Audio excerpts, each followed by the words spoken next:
সুন্নি সহিহুল আকীদা, হানাফি হলেও তাকে সুন্নি সহিহুল আকীদা হওয়া দরকার। দেওবন্দি তাবলীগী হলে হবে না। শাফি হলে পরে তাকে সহিহুল আকীদা সুন্নি হওয়া দরকার, তাকে নামাজি হাত ছাড়া হলে হবে না। মালিকি হলে পরে তাকে সুন্নি সহিহুল আকীদা হতে হবে, হাম্বলি হলেও তাকে সুন্নি সহিহুল আকীদা হতে হবে, তবেই সে জান্নাতি ফিরকা হবে।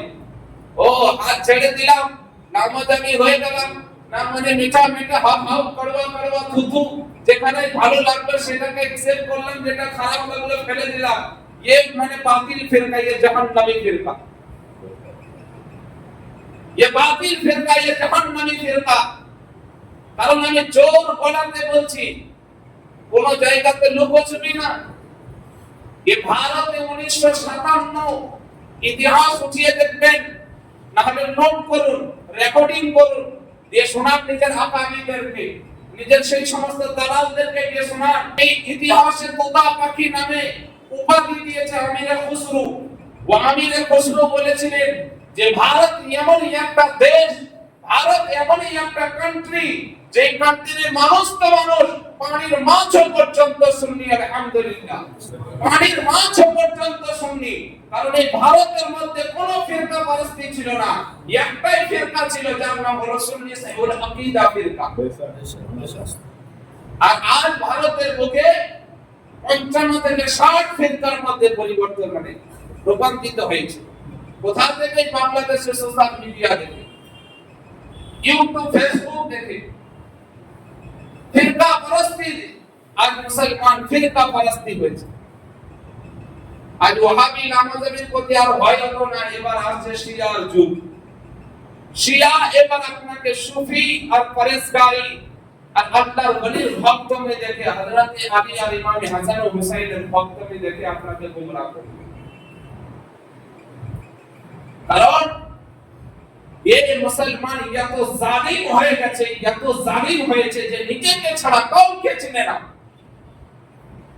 হযরত উসমান গনি রাদিয়াল্লাহু তাআলা আনহু এত মালদার ছিলেন, এত মালদার ছিলেন, আল্লাহু আকবার। জিনার মালে উটের চাবি সব 7টা উঠে করে দিনার গোডাউনের মালের চাবি বইতো, এরকম মালদার ছিলেন হযরত উসমান গনি। তো ও হযরত উসমান গনি যখন মদিনাতুল মুনাওয়ারাতে মানুষ যখন পানি পান করতে পেত না, সব জায়গাতে লবণাক্ত পানি, হযরত উসমান গনি একটা মিঠা পানির কুয়াকে অনেক টাকা মানে দিয়ে কিনে দিয়েছিলেন।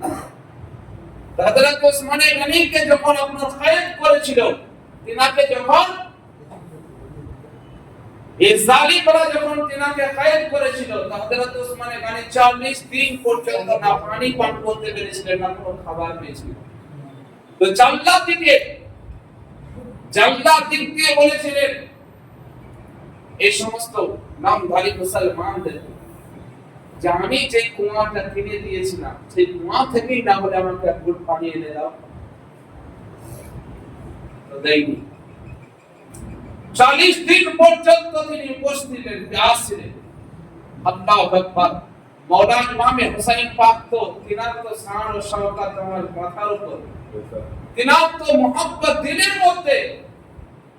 কিন্তু হযরত উসমান গনি মাওলানা ইমাম হুসাইনকে তো 3 দিন 3 রাত পানি বন্ধ রেখেছিল, আর এই হযরত উসমান গনিকে 40 দিন পর্যন্ত পানি বন্ধ রেখেছিল।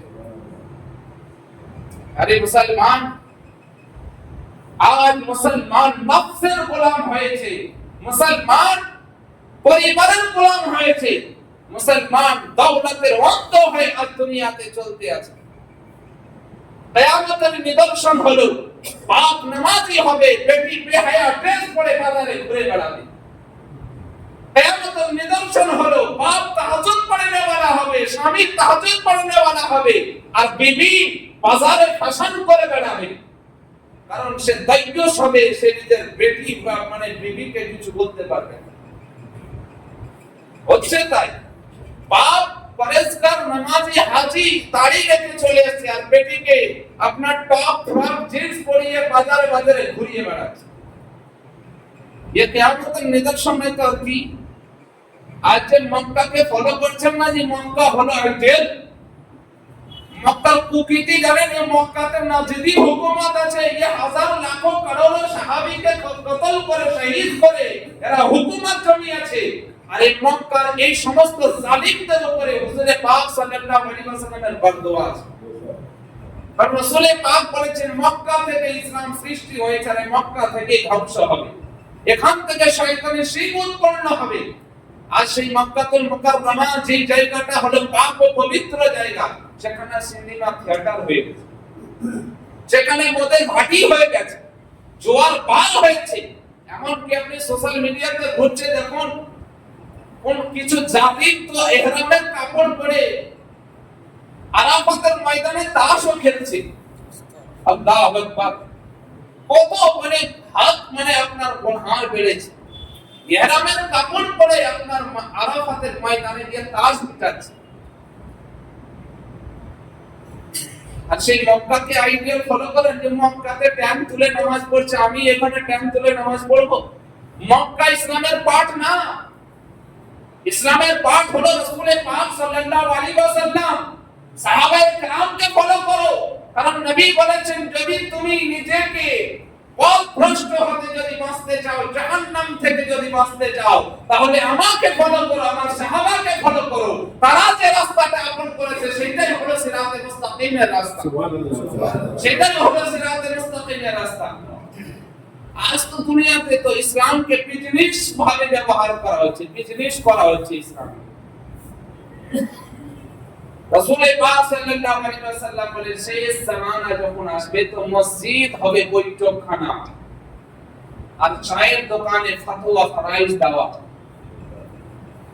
তো মসজিদ বৈঠকখানা হয়ে গেছে, মসজিদে তো পাওয়ার চলে, সুদের টাকা খেয়ে যে বড় লোক হয়েছে তাকে মানে মসজিদের তারই পাওয়া, তাকে প্রথম কাতারে জায়গা দিতে হবে। সেই সমাজের বিচারপতি আল্লাহ নবী সাল্লাল্লাহু আলাইহি ওয়াসাল্লাম বলেন, কিয়ামতের নিদর্শন হলো যখন ছাগল চরবার রাখাল যখন সমাজের বিচারপতি হবে আর খালি পায়ে হাঁটনে वाला পাঁচতলা বিল্ডিংয়ে ঘুমাবে, সেই দিন জানবে কিয়ামত নিকটে চলে এসেছে। আজ দুনিয়াতে দেখুন কটা শিক্ষিত সমাজে বিচারপতি আছে।